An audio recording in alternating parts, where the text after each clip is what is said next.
Imagine one day walking in the thick and rich forests of Brazil, and then coming face to face with a being that at first sight looks like a little man or a boy with bright red hair and his 2 feet turned backward.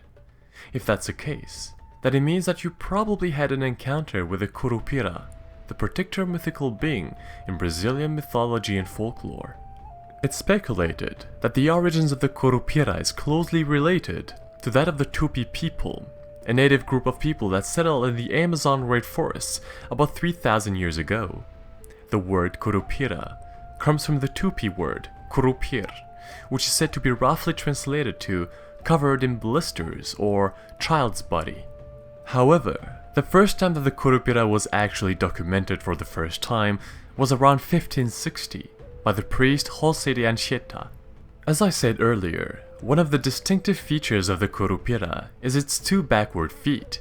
It is said that the mythical being used that to his advantage to lure hunters, poachers, and lost travelers to its origin point leading nowhere, which confused them a lot. They could simply not figure out where the footprints were leading. Apart from that, he also had supernatural powers that he used in his advantage to drive away hunters and people with bad intentions. He could create illusions and enchantments that made the victim believe that there was no way out of the forest.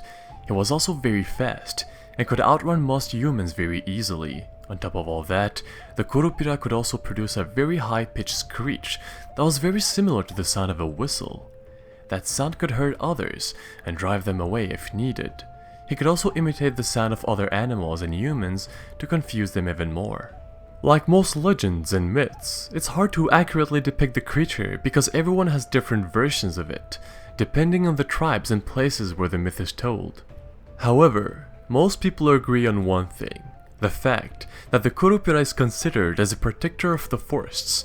He lives in the shadows of the thick forests of Brazil and protects the nature and animals from ill-intentioned people such as poachers and hunters.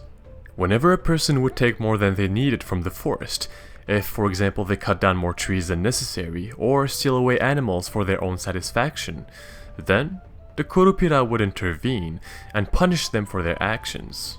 Today, the Curupira is still regarded as a guardian of the fauna and flora in Brazil and is among the most popular and recognized mythical beings from Brazilian folklore. And that's all for today's video. Thanks everyone for watching, I hope you enjoyed it.